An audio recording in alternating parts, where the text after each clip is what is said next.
Olá, sejam muito bem-vindos no nosso canal Salto Quântico. O tema de hoje é sobre Jesus, o Cristo, falado não através de uma perspectiva religiosa, mas trazendo certos elementos novos que propositalmente foram excluídos ao longo dos tempos, como por exemplo a citação de alguns evangelhos apócrifos. Olha essa imagem. Muitos especialistas acreditam que esta é a figura mais próxima do rosto de Jesus.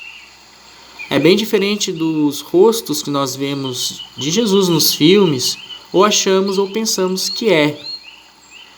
Quando o cristianismo se tornou predominante na Europa, será que os europeus não tornaram a aparência, a imagem de Jesus mais próxima das feições europeias? Bom, o importante é saber que a aparência pouco importa. O importante é saber quais são os seus verdadeiros ensinamentos. Afinal de contas, quem foi Jesus? Qual foi a sua verdadeira missão? Eu trouxe essa dúvida em relação à aparência de Jesus porque ao longo do tempo muitas coisas podem ser que tenham sido mudadas. Não digo só nas más interpretações das Bíblias, das más interpretações dos Evangelhos, nas más interpretações em termos de tradução, mas sim na exclusão de outros evangelhos que poderiam fazer parte da Bíblia, mas foram excluídos por motivos obscuros.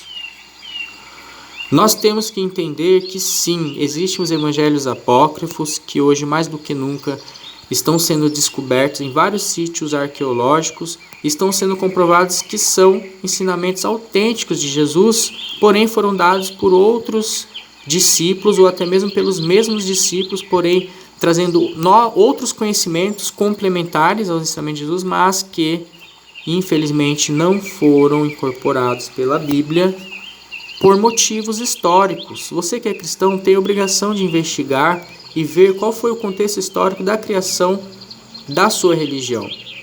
A princípio, Jesus não criou religião nenhuma. Ele pregava a questão do autoconhecimento, a questão da autotransformação, para que a sua fé pudesse transformar a sua realidade e a realidade das pessoas à sua volta. Esses foram os principais ensinamentos, não só de Jesus, mas de vários outros mestres. É claro que Jesus, sendo o mestre de todos os mestres, ressaltou a questão do autoconhecimento, da conexão com Deus que há dentro de nós. Mas essa parte dos ensinamentos que foram relatados pelos seus discípulos, até porque Jesus não escreveu uma palavra, foram seus discípulos que escreveram, essa parte do conhecimento foi excluída porque, veja só, naquela época, o principal império era o Império Romano.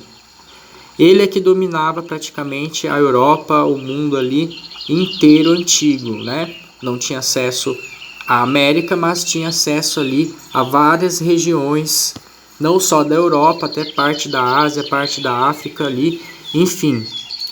Só que a religião deles era politeísta.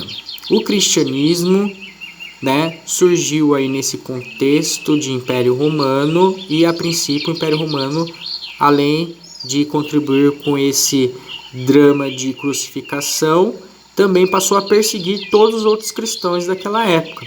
Era a época ali do pão e circo, e um dos circos era jogar os cristãos aos leões, para que a população pudesse ali em sua maldade ficar ali exaltadas e esquecer os verdadeiros problemas do império. Porém chegou um momento que o império já estava em alta crise, e à beira do colapso, o imperador Constantino resolveu então, vamos dizer assim, transformar o Império Politeísta em Império Cristão. Ele queria cristificar então o império, já que a maioria da população já estava convertida ao cristianismo. Porém, nesse contexto, nessa época, existiam várias correntes, vários movimentos cristãos, inclusive movimentos secretos, porque os cristãos não podiam se autodizer cristão, porque senão eram presos, eram torturados, eram jogados aos covis dos leões. Então tinha que ser tudo secreto. Então houve vários grupos naquela época, inclusive os grupos gnósticos, mas o imperador resolveu então transformar o próprio império, todo o império, em um império cristão, e tinha que existir uma única corrente, a corrente do império, a corrente cristã, o movimento, a igreja, né, do império, cristã do império. O que ocorreu? Quando isso aconteceu, foi mais ou menos 300 anos depois de Cristo, no Concílio de Nicéia. O imperador Constantino, então, se reuniu com a sua panelinha, se reuniu ali com quem seriam os seus bispos, etc. E aí ele selecionou os evangelhos, que nós conhecemos hoje como os evangelhos canônicos, e excluiu aqueles que ele achou que não seria beneficente para a Igreja do Império. Quais foram os conhecimentos principais que foram excluídos nesse conselho para oficializar, para institucionalizar a Igreja do Império? Foram justamente aqueles que o imperador e sua cúpula viu que fazia com que as pessoas ficassem mais próximas, mais dependentes da Igreja do Império e não fossem autossuficientes nem dependentes em outros movimentos, muito menos o movimento de autoconhecimento, porque se a pessoa só precisar do autoconhecimento para poder, vamos dizer assim, chegar a Deus, libertar sua alma, se tornar iluminado, enfim, o que ocorreria se o fiel não dependesse do império da sua igreja para poder chegar até Deus? Então o seu poder ia ficar diminuído e isso ficaria ruim, porque justamente o objetivo do imperador era ter mais poder e não menos poder. O objetivo de ele criar a sua religião cristã na época, que foi a primeira igreja cristã que eles criaram, era justamente poder ter o controle, a unificação do império. Então quem pensasse diferente, quem interpretasse o cristianismo diferente, quem visse até mesmo a figura de Jesus de uma forma diferente, poderia ser perseguido, morto, e isso aconteceu com os outros grupos que não foram incluídos nessa panelinha do imperador. Então os outros grupos, por exemplo, os grupos da corrente ali grega, dos gnósticos, os gnósticos eles levavam em consideração os evangelhos que o imperador excluíram, a Piste Sofia, o Evangelho segundo Tomé, o Evangelho segundo Maria Madalena, e também sim o Evangelho de João, o Evangelho de Marcos, o Evangelho de Pedro. Só que o imperador quis excluir esses outros evangelhos, pois esses outros evangelhos falavam que o reino de Deus está dentro de nós. E aí isso era perigoso, porque você não poderia ser independente e autossuficiente nesse sentido. É claro que nos evangelhos canônicos tem essa menção de que o reino está dentro de nós. Por exemplo, em Lucas 17, 20 e 21 está escrito: o reino dos céus já chegou, ele está dentro de vós. Se o reino do céu está dentro de vós, depende de você mesmo para acessá-lo.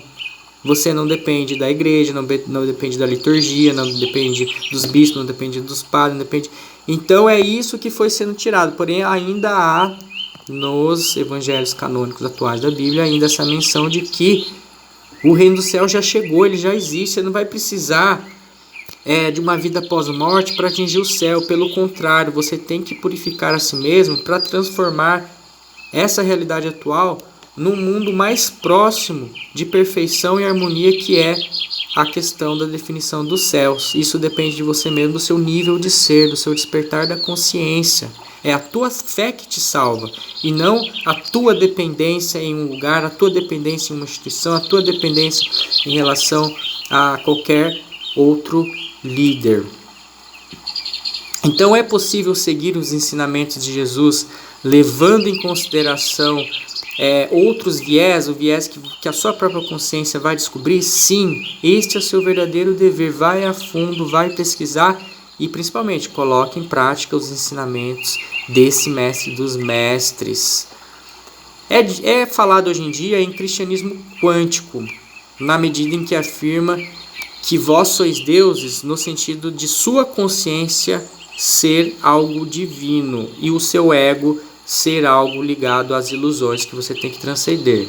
Então, é o seguinte, esta é a verdadeira mensagem de todos os grandes mestres, inclusive de Jesus Cristo, que é: se torne mestre do seu próprio caminho, não por arrogância ou soberba, mas por ter fé consciente, humildade e submissão total ao seu ser, ao vosso Deus Pai, Mãe Eterno.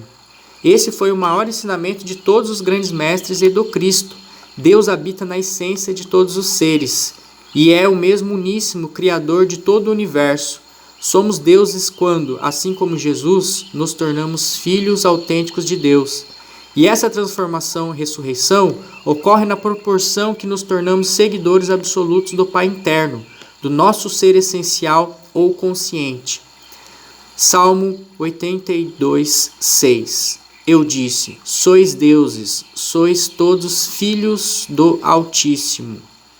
Através do ser, façamos una a vontade de Deus aqui na terra. Religião é quando refletimos a nossa imagem e semelhança com Deus, e não depende de ninguém além de você mesmo, ou de algum lugar além de sua autoconexão aqui e agora com o divino. O Mestre Jesus ensinou que somos co-criadores da nossa realidade ou deuses. Independente de qualquer lugar, devemos reconhecer e praticar a força sagrada que vem de cada ser. Lucas 7,50. E Jesus revela à mulher: a tua fé te salvou, vai-te em permanente paz. Lucas 8,48. Ao que Jesus lhe afirmou: filha, a tua fé te curou, vai-te em perfeita paz. Jesus ressuscita a filha de Jairo. Lucas 18,42. Então Jesus lhe determinou: recupera a visão, a tua fé te curou. Mateus 9,22. Então Jesus voltou-se e assim que viu a mulher lhe disse: anime-se grandemente, filha, a tua fé te salvou. E desde aquele momento a mulher ficou sã. Marcos 5,34. Jesus afirmou-lhe: minha filha, a tua fé te salvou, vai-te em paz e estejas liberta de teu sofrimento. E por fim, Marcos 10,52. E Jesus lhe ordenou: vai em frente, a tua fé te salvou. No mesmo instante o homem recuperou a visão e passou a seguir a Jesus pelo caminho. Nesses fins de tempos, muitos valores estão invertidos, e hoje religião virou sinônimo de alienação e instituição. Os mestres se realizaram e deram seus testemunhos, mas é você quem deve trilhar a sua própria iniciação. Faça o Cristo nascer e crescer na sua vida e em vosso interior. Não busque fora a salvação, em algum lugar, em algum objeto, em alguma pessoa, etc. Esse é o sentido da idolatria que deve se eliminar, buscar fora o sagrado que encontra-se dentro. O divino vive no interior de cada um, em todo lugar, e é essa autêntica fé que precisa ser desenvolvida. Mude, desperte e siga o que Deus preparou de especial para ti e para todos no cotidiano e em suas várias moradas ou dimensões. Assim seja.